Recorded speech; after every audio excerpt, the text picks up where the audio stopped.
নমস্কাৰ আপোনালোক সকলোকে এটা নতুন ভিডিঅ'লৈ স্বাগতম জনাইছোঁ।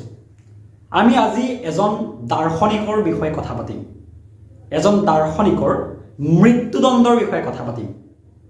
আৰু সেই দাৰ্শনিকজন আন কোনো নহয়, সেই দাৰ্শনিকজন হৈছে সক্ৰেটিছ, যাৰ বিষয়ে হয়তো আপোনালোকে জানে, হয়তো তেখেতৰ বিষয়ে আপোনালোকে পঢ়িছে, দৰ্শন শাস্ত্ৰত হৈছে তেওঁৰ নীতিসমূহৰ বিষয়ে আপোনালোকে পঢ়িছে। আৰু সেই সক্ৰেটিছৰ মৃত্যুদণ্ডৰ বিষয়ে পাতিবলৈ হ'লে আমি কিছু দূৰ উভতি যাব লাগিব। সক্ৰেটিছৰ জন্ম হৈছিল গ্ৰীচ দেশত, আৰু তেখেতৰ যেতিয়া জন্ম হৈছিল তেতিয়া গ্ৰীচ দেশত বহু দেৱবাদ প্ৰচলিত আছিল। অৰ্থাৎ বহু দেৱবাদ মানে হ'ল বহু দেৱতাক তেওঁলোকে বিশ্বাস কৰিছিল। তেওঁলোকৰ মতে ভগৱান বহুত আছিল, যিটো আমাৰ ভাৰতবৰ্ষতো প্ৰচলিত আছিল। যিটো নিয়ম ভাৰতবৰ্ষৰ বৈদিক যুগলৈ যদি আমি উভতি যাওঁ তেতিয়া আমি দেখা পাম বৈদিক যুগত ভাৰতবৰ্ষতো বহু দেৱবাদ প্ৰচলিত আছিল, বহুত ঈশ্বৰক বিশ্বাস কৰা হৈছিল, বহু ঈশ্বৰক উপাসনা কৰা হৈছিল।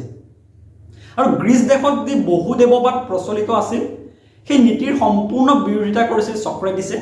আৰু সক্ৰেটিছে কৈছিল যে ভগৱান যদি এই পৃথিৱীত আছে তেন্তে এজনেই আছে, বহু ঈশ্বৰৰ কোনো অস্তিত্ব নাই। ঈশ্বৰ এজনেই, বহু ঈশ্বৰ কেতিয়াও থাকিব নোৱাৰে। অৰ্থাৎ তেওঁ গ্ৰীচ দেশত শতিকাজোৰা চলি অহা নীতিৰ তেওঁ বিৰোধিতা কৰিছিল। আৰু তেওঁ দেখিবলৈ আটাইতকৈ ডাঙৰ কথাটো হ'ল সক্ৰেটিছ দেখিবলৈ কুৰূপ আছিল, তেওঁ দেখিবলৈ ধুনীয়া নাছিল, কিন্তু তেওঁৰ কথাৰ যি ওজন আছিল সেই কথাৰ ওজনৰ সন্মুখত সকলোৱে হাৰ মানিছিল। তেওঁ নিজৰ তৰ্কৰ মাধ্যমেৰে, তেওঁ নিজৰ যুক্তিৰ মাধ্যমেৰে এই কথাটো উপস্থাপন কৰিছিল যে ভগৱান কেতিয়াও বহুত থাকিব নোৱাৰে। যদি ভগৱানৰ অস্তিত্ব আছে তেন্তে ভগৱান এজনেই আছে। আৰু সেই সময়ত কি হৈছিল, গ্ৰীচ দেশৰ যুৱ সমাজ তেওঁৰ প্ৰেমত পৰিছিল মানে তেওঁৰ যুক্তিৰ প্ৰেমত পৰিছিল। তেওঁৰ যিবোৰ নীতি আছিল, তেওঁ যিবোৰ কথা কৈছিল, তেওঁ গ্ৰীচ দেশৰ যিটো পৰম্পৰাগত যিবোৰ কথা চলি আহিছিল তাৰ যে বিৰোধিতা কৰিছিল, তাৰ প্ৰেমত পৰিছিল সেই সময়ৰ যুৱ সমাজ। আৰু আল্টিমেটলি এনেকুৱা এটা কণ্ডিশ্যনৰ সৃষ্টি হৈছিল যে গ্ৰীচ দেশৰ যিবোৰ নীতি নিয়ম আইন কানুন যিবোৰ বছৰ বছৰ ধৰি চলি আহিছে সেইবোৰ প্ৰায় তেওঁ নস্যাৎ কৰি গৈছিল, এফালৰ পৰা নস্যাৎ কৰি গৈছিল। আৰু তিনিগৰাকী গ্ৰীচ দেশৰ লোকে তেওঁৰ ওপৰত কেছ দিছিল, তেওঁৰ ওপৰত গোচৰ ৰুজু কৰিছিল যে তেওঁৰ গ্ৰীচৰ যিটো পৰম্পৰা তাৰ বিৰোধিতা কৰিছে আৰু গ্ৰীচৰ যুৱ সমাজক বিপথে পৰিচালিত কৰিছে বুলি তেওঁৰ ওপৰত এটা গোচৰ ৰুজু কৰিছিল। আৰু তেওঁৰ ওপৰত হেৰি কৰা হ'ল, ন্যায়পালিকা বহিলে কোৰ্টত, তাৰ বিচাৰ কৰা হ'ল। তেওঁৰ সন্মুখত 500 গৰাকী বিচাৰকক থিয় কৰাই দিয়া হ'ল। অৰ্থাৎ 500 গৰাকী বিচাৰকে তেওঁৰ গোচৰটোৰ বিবেচনা কৰিব। 500 গৰাকী বিচাৰকে সেইটো বিবেচনা কৰি তেখেতক মৃত্যুদণ্ড দিলে। ৰিভিউ পেটিশ্যন কৰা হ'ল, অৰ্থাৎ তেওঁৰ যিটো মৃত্যুদণ্ড দিয়া হয় সেইটো ৰিভিউ কৰিবলৈ আকৌ দিয়া হ'ল, এটা চান্স দিয়া হয় গ্ৰীচ দেশত। সেই ৰিভিউ পেটিশ্যনতো তেওঁক মৃত্যুদণ্ডই দিয়া হ'ল।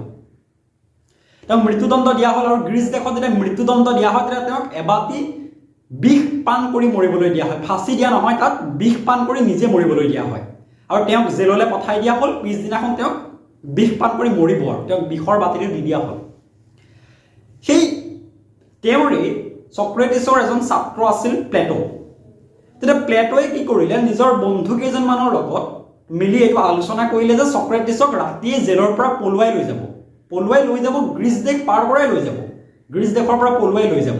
আৰু তেওঁলোকে তাৰ বাবে জেইলাৰক টকা দিলে, যিমান মানুহক মেনেজ কৰিব লাগে, যিমান মানুহক টকা পইচা খুৱাব লাগে গোটেই কামখিনি কৰিলে।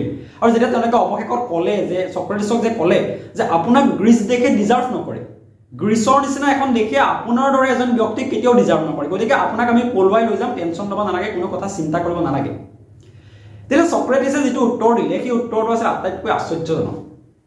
সক্ৰেটিছে কৈছিল, আজি যদি মই ইয়াৰ পৰা পলাই যাওঁ তেতিয়া মোৰ শৰীৰটো বাচি যাব, কিন্তু মোৰ যি বিচাৰধাৰা, যি মোৰ নীতি, যি মোৰ আদৰ্শ, সেই নীতি আদৰ্শ মৃত্যু হ'ব আজি।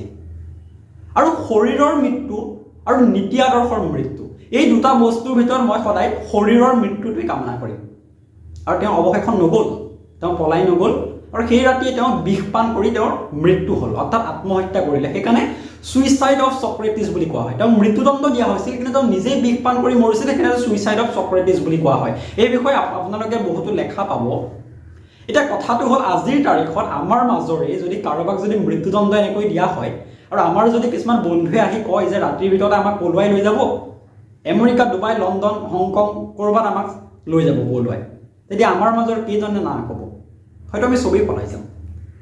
পাৰ্থক্যটো সেইখিনিতে। ছক্ৰেটিছ যে আজি মহান, আমি যে আজি ছক্ৰেটিছৰ নীতি আদৰ্শৰ কথা দৰ্শন শাস্ত্ৰৰ কিতাপত পঢ়িছোঁ, ছক্ৰেটিছৰ বিষয়ে যে আমি আজি পঢ়িছোঁ, ছক্ৰেটিছৰ বিষয়ে যে মই আজি ভিডিঅ'টো প্ৰস্তুত কৰিছোঁ, পাৰ্থক্যখিনি সেইখিনিতে। তেওঁ জীৱনক প্ৰাধান্য দিয়া নাছিল, জীৱনৰ নীতি আদৰ্শ আৰু চিন্তাধাৰা ভাৱধাৰাক প্ৰাধান্য দিছিল। আৰু সেইকাৰণে ছক্ৰেটিছ আজিও জীয়াই আছে। সেইদিনাখন যদি ছক্ৰেটিছ পলাই যোৱাহেঁতেন, জেলৰ পৰা যদি পলাই যোৱাহেঁতেন, হয়তো ছক্ৰেটিছে আৰু 20 বছৰ বেছি জীয়াই থাকিলেহেঁতেন। কিন্তু ছক্ৰেটিছৰ নীতি আদৰ্শ জীয়াই নাথাকিলেহেঁতেন। আজি হয়তো আমি ছক্ৰেটিছৰ বিষয়ে কিতাপত নপঢ়িলোহেঁতেন।